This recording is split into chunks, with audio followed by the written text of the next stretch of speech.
আয়াসের office কক্ষে knock না করেই লম্বা ফর্সা সুন্দরী একটা মেয়ে প্রবেশ করলো। মেয়েটি আয়াসের দিকে তাকিয়ে হেসে দিল। আয়াসও স্বভাব সুলভ হাসলো। মেয়েটির দিকে তাকিয়ে সর্বপ্রথম নজর গেল নেম প্লেটের দিকে। স্পষ্ট আর ক্লিয়ার ভাবে লেখা আছে সারিকা। নামটা পড়া মাত্র মেয়েটি আমার অপছন্দের লিস্টে চলে গেল, কিন্তু কেন সেটা জানি না। আমি কোনো কথা বলছি না, চুপচাপ বসে আছি চেয়ারে। সারিকা রুমে প্রবেশ করে আয়াসের হাত ধরে বলল, তুমি আর এত কাজের চাপ নিও না আয়াস, তোমার জন্য চিন্তা হয় আমার। তুমি অসুস্থ হয়ে পড়লে আমি ঘাবড়ে গিয়েছিলাম।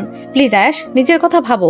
নিজের জন্য না হোক, অন্য কারোর জন্য তো ভাবো। কেউ না কেউ তো আছে যে তোমার সুস্থতায় হাসে আর তোমার অসুস্থতায় কাঁদে। অন্তত তাদের কথা ভেবে নিজের খেয়াল রেখো। তোমার কিছু হলে তার সবকিছু এলোমেলো হয়ে যায় আয়াস।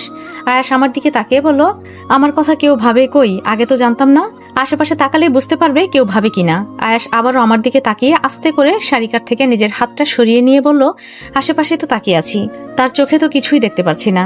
আমার চোখের দিকে তাকাও আয়াস। আয়াস সারিকার চোখের দিকে তাকিয়ে বলল, সারিকা, তোমার চোখের মনি দুটো একটু বাদামি আর একটু কালো হলে বেশি বেটার লাগতো। আয়াস, তুমি সব সময় কথা ঘুরাও কিন্তু। তাদের এসব দেখে প্রচন্ড রাগ হচ্ছে আমার, কিন্তু রাগটা প্রকাশ করতে পারছি না। কিভাবে প্রকাশ করব? আয়াস ভাববে আমি তাকে ভালোবেসে ফেলেছি। ব্যাপারটা মোটেও এমন না। আমার জাস্ট রাগ হচ্ছে, আর সেটা অকারণ রাগ। মাঝে মধ্যে মেয়েদের এমন হয়, নিজে ভালোবাসুক আর না বাসুক, তার পাশে অন্য কাউকে দেখলে ব্যাপারটা সে মেনে নিতে পারে না। আমারও সেম অনুভূতি হচ্ছে। আমি ভালোবাসি না ঠিক আছে, তাই বলে কি আয়াসের পাশে অন্য কোনো মেয়ে এসে ঘুরঘুর করবে? আমি কোনো কথা না বলে চট করে উঠে দাঁড়ালাম আর বললাম, আমি এখন আসি, বাসায় যাব। সারিকা আমার দিকে তাকিয়ে বলল, মুগ্ধতা রাইট? আসলে আয়াসের জন্য একটু চিন্তিত ছিলাম, তাই তোমাকে দেখেও কথা বলা হয়ে ওঠেনি। তারপর বলো, কেমন আছো মুগ্ধতা? নিশ্চয়ই অনেক ভালো। সত্যি বলতে আমার কোনো প্রকার হাসি পাচ্ছে না, আমার হাসি পাওয়ার কথাও না। মনে প্রচন্ড রাগ নিয়ে অনিচ্ছাকৃতভাবে হাসি দিয়ে বললাম, কেন, অনেক ভালো থাকার কথা কোনো? আয়াসের মতো ভালো স্বামী আছে যার, তার তো এমনিতেই ভালো থাকার কথা। ও ধন্যবাদ, আমাকে এখন যেতে হবে, বাসায় একটু কাজ আছে। ভালো থাকবেন। কথাটা বলেই খুব জোরে দরজা খুলে বেরিয়ে এলাম। বাইরে আসতেই কানে আয়াসের কথা ভেসে এলো। আয়াস দাঁতে দাঁত চেপে বলছে, আমার হাত ধরার কি প্রয়োজন ছিল সারিকা? কেন, মুগ্ধতা ছিল বলে? মুগ্ধতা থাকা আর না থাকা ফ্যাক্ট না। তাহলে কি মুগ্ধতার মাঝে জেলাসি এসেছে? Just shut up Sarika. এখানে মুগ্ধতা জেলাসিও কোনো ফ্যাক্ট না। মুগ্ধতা আমার সামনে থাকাটাও ফ্যাক্ট না। ফ্যাক্ট আমার হাত কেন ধরেছো তুমি? মুগ্ধতা সামনে হোক আর আড়ালে হোক, অন্য কোনো মেয়ে আমার হাত ধরুক, সেটা আমি মেনে নেব না। এই রাইট শুধু মুগ্ধতারই আছে। মুগ্ধতা ছাড়া অন্য কোনো মেয়ে আমাকে স্পর্শ করুক, সেই অধিকার কারণেই। মুগ্ধতা আর আমার পবিত্র সম্পর্ক নষ্ট হতে দেব না আমি। কিন্তু আয়াস, তুমি কেন মুগ্ধতার জন্য এতটা পাগল? ও তোমায় ভালোবাসে না আয়াস, আর কখনো বাসবেও না। তোমাকে একদিন হলেও আমার কাছে ফিরে আসতে হবে। মুগ্ধতা আমায় ভালোবাসবে। আমি আর না দাঁড়িয়ে সোজা হেঁটে চলে এলাম। মনের মাঝে এতটুকু শোনার পর কিছুটা ভালো লাগলো, তবুও রাগ হচ্ছে। আমার রাগের কোনো কারণ নেই, তবুও রাগ হয় মাঝে মাঝে। অকারণ রাগ কেন হয় জানি না। রাস্তায় দাঁড়িয়ে আছি অটো বা রিক্সার জন্য। কিছুক্ষণের মাঝেই দেখি আয়াস আমার পিছু পিছু আসছে। পুরুষ মানুষের হাঁটা দুলাফে আমাকে ধরে ফেলেছে। আমি আয়াসকে বললাম, কি ব্যাপার, চলে এলেন যে? অফিস শেষ? আয়াস বলল, ওপরের অফিসার নিচ থেকে ছুটি দিয়েছেন। এখন কি বাসায় যাবেন? না। তাহলে? তোমাকে নিয়ে একটু শপিং এ যাব। আমি কোনো শপিং টপিং যেতে পারবো না। আয়াস বেশ ভাবুক দৃষ্টি নিয়ে আমার দিকে তাকিয়ে বলল, তুমি কি রেগে আছো মুগ্ধতা? আমি আয়াসের দিকে রাগী চোখে তাকিয়ে বললাম, না তো, তোমার মুখ দেখে তেমন মনে হচ্ছে না। গরমে অস্থির লাগছে সেজন্য। আমার আসলে ভীষণ রাগ হচ্ছে, কিন্তু বলতে পারছি না। রাগের সব ভেঙে চুরে ফেলতে ইচ্ছা করছে, কিন্তু প্রকাশ করতে পারছি না। কিভাবে প্রকাশ করব? এই রাগ প্রকাশের কোনো অধিকার আমার নেই। এখনই ভ্যা ভ্যা করে কেঁদে দিতে মন চাচ্ছে আমার। আয়াস আমাকে বলল, চলো রিক্সায় একটু ঘুরি। দুজনের রিক্সায় ঘোরার ইচ্ছা আমার অনেক দিনের। আমি এক বাক্যে বলে দিলাম, না, আমি যাব না। আহা, চলো না, ভালো লাগবে। আয়াস একটা রিক্সা ডাকলো। রিক্সাওয়ালা আয়াসের ডাকে ভয়ে ভয়ে আসলো। রিক্সাওয়ালার চোখে মুখে ভীষণ ভয়, ভাবছে আয়াস হয়তো অন্য কিছু বলবে। আয়াস রিক্সাওয়ালার মুখ দেখে হেসে দিয়ে বলল, আমাদের একটু নিয়ে চলুন। যেদিকে যেতে চাই নিয়ে যাবেন, ভাড়া নিয়ে ভাববেন না, ঠিক আছে? রিক্সাওয়ালা স্বস্তির নিঃশ্বাস নিয়ে বলল, চলুন স্যার। আয়াস আমার হাত ধরে টেনে রিক্সায় উঠলো। রিক্সায় ওঠার পর আয়াস বলল, হুডি তুলে দিব? একরাশ বিরক্তি নিয়ে বললাম, জানি না। এবারও কি অসহ্য গরমের জন্য বলছো? জানি না।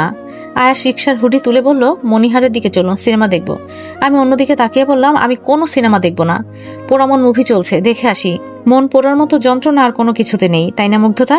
আমি কিভাবে জানবো? আমার কি কখনো মন পুড়েছে নাকি? ও আচ্ছা, এই হচ্ছে কাহিনী। তোমার তাহলে কখনো মন পড়েনি? না। তোমার সোকল বয়ফ্রেন্ড, তার জন্য মন পড়েনি? না। মন পুড়বে কেন? সে কি আমার রেখে অন্য মেয়ের সাথে প্রেম করেছে নাকি? মন পুড়লে তো তার পুড়বে, বিকজ আমি তাকে রেখে আপনাকে বিয়ে করেছি। পোড়ামনের বিশ্লেষণটা জানতে পেরে ভালো লাগলো। সারিকাকে নিয়ে কিছু বলতে না পারলে ভালো লাগছে না। আবার আয়াস ভাববে আমি তার প্রেমে পড়েছি। কি যে মুশকিল। অথচ সারিকাকে নিয়ে কিছু বলতে না পারলে রাগ কমছে না। দম নিয়ে চুপচাপ বসে আছি। কিছুক্ষণ পরে বললাম, আপনার ফ্রেন্ড সারিকা একটু গায়ে পড়া টাইপের মেয়ে, তাই না? কেন? আপনি খাইয়ে দিতে চাইলেন, সে রাজি হয়ে গেল। ফ্রেন্ড না, এই জন্য। আমরা বুঝি কারো ফ্রেন্ড না, আমাদের বুঝি কোনো ফ্রেন্ড ট্রেন্ড নেই, আমরা একটু বেশি ক্লোজ। আমাদের তো কোনো ক্লোজ ফ্রেন্ড নেই, আমরা এসব বুঝি না, তাই না? আমাদের ফ্রেন্ডরা তো এসব বলে না, আর বললেও তো জীবনও রাজি হতাম না। ও আচ্ছা, শাড়ি কি একটু গায়ে পড়া আছে, আপনি যাই বলুন না কেন। আয়াস ঠোঁট কামড়ে তাকিয়ে আছে আমার দিকে। আয়াসের চাহনি একটু সুবিধার লাগছে না, এক্ষুনি বলে উঠবে তুমি কি জেলাস ফিল করছো। আয়াস যে ঠোঁট কাটা, এক্ষুনি বলে উঠবে আমাকে আবার ভালোবেসে ফেলোনি তো। কি অসহ্য একটা মানুষের পাশে যে বসে আছি। আয়েশ একটু মৃদু হেসে বলল, হঠাৎ শারিকাকে নিয়ে পড়লে কেন? তোমার সাথে তো খারাপ ব্যবহার করেনি, বরং আরো ভালো ব্যবহার করেছে। আমি আর কথা না বাড়িয়ে বললাম, কোনো মুভি দেখতে ইচ্ছা করছে না, অন্য একদিন দেখবো, ভালো লাগছে না কিছু। রিক্সাওয়ালাকে বললাম, রিক্সা ঘুরান প্লিজ। আয়েশ আর জোরাজুরি করলো না। রাস্তার মোড় থেকে কাসন্ত দিয়ে আমরা আর পেয়ারা মাখা বেশি করে কিনলো আয়াস। কিছুক্ষণের মাঝেই আমাদের বাসার সামনের রাস্তায় এসে রিক্সা থামলো। আয়াস রিক্সাওয়ালাকে টাকা দিয়ে বিদায় করে দিল। মাত্র এতটুকু রাস্তা ঘুরলাম, 150 টাকা দিয়ে দিল। দেখে মনে হচ্ছে আয়াসের গরিব মানুষের উপর ভালোই মায়া দয়া আছে। যে দোকান থেকে ফোন করেছিলাম, দোকানদার আমাকে ডাকলো, আপা। আমি চমকে গিয়ে তাকালাম, সাথে আয়াস আছে। দোকানদারকে আয়াসের সামনে বলে দেবে আমি ফোন করতে এসেছিলাম? বেশ ভয় পেয়ে গেলাম, চোখে মুখে ঘাবড়ে যাওয়ার চিহ্ন স্পষ্ট আমার। আয়াস কিছু বলার আগেই বললাম, শুনুন না, যাওয়ার সময় টাকা নিতে ভুলে গিয়েছিলাম, ওনার কাছ থেকে টাকা নিয়েছিলাম। আয়াস দোকানদারের কাছে এগিয়ে গিয়ে বলল, কি ব্যাপার সুমন, কেমন আছো? তোমার ভাবি কত টাকা নিয়েছিল? দোকানদার কিছু বলার আগে আমি বলে উঠলাম, 100 টাকা নিয়েছিলাম। আয়াস 100 টাকা দিয়ে বলল, তোমার ভাবি যা চায় দিয়ে দেবে, টাকা নিয়ে ভাববে না কেমন? যা নিতে আসুক তুমি দিয়ে দেবে, আমি টাকা দিয়ে দেবো। ঠিক আছে স্যার। আসলে মিথ্যা কথা কখনো গুছিয়ে বলা যায় না। হাতে এত টাকা থাকতেও টাকার কথা বললাম। ভাগ্যিস আয়াস খেয়াল করেনি। কিন্তু এই ছেলেটা আমাকে ডাকলো কেন? আমি যে অভিককে মেসেজ করেছিলাম, তার কি কোনো উত্তর দিয়েছে? মনের মাঝে আবারও তোলপাড় শুরু হলো ভীষণ ভাবে। আমাকে যেভাবেই হোক জানতেই হবে। কেটে গেছে 2 দিন।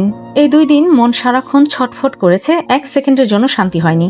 সারাক্ষণ একটাই কথা ভেবে গেছি, দোকানদার আমাকে কি বলতে চেয়েছিল? নিশ্চয়ই অভির কিছু। অভির কোনো ফোন বা মেসেজ। কি বলেছে অভি? আমাকে খুঁজে খুঁজে পাগল হয়েছে নিশ্চয়ই। নিশ্চয়ই অভিও ছটফট করছে আমার জন্য। অভির সাথে কথা বলার জন্য যেমন অশান্ত হয়ে পড়েছে মন, অন্যদিকে ঠোঁটের কোণে মৃদু হাসি আমার। কাউকে ভালোবাসলে তার সাথে দেখা হওয়া বা কথা হওয়া দুইটাই আনন্দের। অভিকে বলবো বলে ভেবে রেখেছি অসংখ্য কথা। আমার সাথে যেসব ঘটেছে অভি জানলে নিশ্চয়ই ভীষণ রেগে যাবে, কারণ আমি তো জানি অভি আমায় কত বেশি ভালোবাসে। আয়াস ছুটি নিয়েছে সারাদিন বাড়িতে। আমি আয়াসের চোখে ফাঁকি দিয়ে কোনোভাবেই যেতে পারছি না। আয়াস সারাক্ষণ আমার দিকে তাকিয়ে থাকে, কোনোভাবেই ওর নজর এড়াতে পারি না আমি। কি করব বুঝে উঠতে পারছি না। এমন হলে দম বন্ধে কষ্টে মারা যাব আমি। সন্ধ্যার খানিকটা আগে আয়াসকে বাইরে পাঠানোর জন্য বললাম, আমার কয়েকটা 3 পিস কিনে দেবেন? গরমে শাড়িতে ভীষণ কষ্ট হচ্ছে আমার। আমি তো শাড়ি পরতে পারি না। আপনি কি আমার কষ্ট বুঝতে পারেন না? চোখের সামনে একটা মেয়ে শাড়ি পেঁচিয়ে হাঁপিয়ে যাচ্ছে, আর আপনি দিব্যি খালি গায়ে হাফ প্যান্ট পরে গায়ে হাওয়া লাগাচ্ছেন। আয়াস চায়ের কাপ টি টেবিলে রেখে ভুরু কুচকালো আর বলল, স্ট্রেঞ্জ, বিয়ে করা বউ তুমি আমার। কে বলেছে গরমে শাড়ি পেঁচিয়ে হাঁপাতে? খুলে ফেলো এসব শাড়ি। আমার সামনে এত ঘোমটা দিয়ে থাকো কেন? আমি তো ভেবেই পাই না আপনি আমাকে শাড়ি খুলে থাকতে বলছেন। কি নোংরা মাইন্ড আপনার। ওকে, তাহলে আমার মতো হাফ প্যান্ট পরে ঘুরে বেড়াও, আমার কাছে ভীষণ ভালো লাগবে। এটুকু বলে আয়াস আবার চায়ের কাপে চুমুক দিল। আপনি কি আমার 3 পিস কিনে দেবেন? লাস্ট বার জিজ্ঞেস করছি। আয়াস বলল, শিওর, কেন দেবো না? আমিও ভেবেছি কিনে দেবো, বাট তুমি তো বাইরে যেতে রাজি হও না। চলো যাই দুজনে। আমার আজ খুব ইচ্ছে করছে আপনার সাথে আজ রাতে একটু বাইরে ঘুরতে যাব। এখন বাইরে গেলে তো পরে আর যেতে পারবো না, কষ্ট হয়ে যাবে। আমি তার সাথে ঘুরতে যাব শুনে সাথে সাথে আনন্দে তার চোখ চকচক করে উঠলো। আয়েশ বলল, এই শোনো, তোমার কি কি কালার পছন্দ বলো তো? আমি কিন্তু মেয়েদের জিনিস ভালো কিনতে পারি না, আপনি যা এনে দেবেন আমি তাই পরবো। আয়েশ খুশি মনে বাইরে বেরিয়ে গেল। আয়েশ বাইরে যাওয়ার সাথে সাথে আমি দোকানে গেলাম। আমি দোকানে যাওয়ার সাথে সাথে দোকানদার বলল, আপা আপনার ফোন এসেছিল, কিন্তু স্যারের সামনে মিথ্যা বললেন কেন? এক্স বয়ফ্রেন্ডের সাথে কথা বলবেন তাই না? এটা আপনার জানতে হবে না। যদি কিছু মনে না করেন একটা কথা বলি, আয়েশ স্যারের মতো স্বামী পেয়ে এক্স বয়ফ্রেন্ডের কথা ভাবছেন, ব্যাপারটা ভীষণ অবাক করা ব্যাপার। আপনার কথার কি বলবো, আজকাল সব মেয়েরাই এমন করে, ভালো স্বামী রেখে খারাপ বয়ফ্রেন্ডের সাথে পালিয়ে যায়। আসলে ভালো ছেলেদের কপালে ভালোবাসা নেই। জানেন কি হয়েছে? কিছুদিন আগে এক মহিলার এক্স বয়ফ্রেন্ড তার স্বামীকে খুন করেছে। আমাদের আয়েশ স্যারের সাথে যেন এমন কিছু করেন না। কোনো কিছু না জেনে কথা বলা ঠিক নয়। ফোনটা দিন। দোকানদার আমার রাগী চোখ দেখে আর কিছুই বলল না। যে নম্বর থেকে ফোন এসেছিল সেই নম্বরে কল দিতে আমার বুক কেঁপে উঠল। ফোনের ওপাশ থেকে ভেসে এলো একটা মেয়েলি কণ্ঠ। হাত ভয়ে কাঁপছে আমার অস্বাভাবিক গতিতে। কেন জানি না এত কাঁপছে, ঠোঁট মুখ সব থরথর করে কাঁপছে। মেয়েটা কল রিসিভ করে বলল, কে বলছেন? আমি ঠিক বুঝে উঠতে পারলাম না কে রিসিভ করেছে। অভির ফ্যামিলির কেউ হবে না তো? পরিচয় দেওয়া ঠিক হবে কি? কোনো অসুবিধা না তো? কিন্তু এই মুহূর্তে যেভাবেই হোক অভির সাথে আমাকে কথা বলতেই হবে। তাই আর কোনো কিছু না ভেবেই বললাম, অভি আছে? আপনার পরিচয়টা প্লিজ।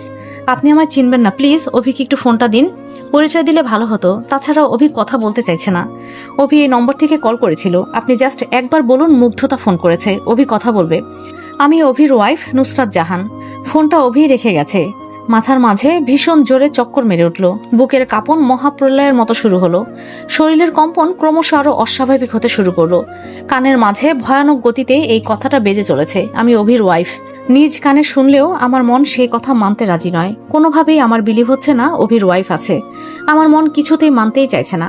নিজেকে স্বাভাবিক রেখে বললাম, হোয়াট? অভি আপনাকে শিখিয়ে দিচ্ছে তাই না?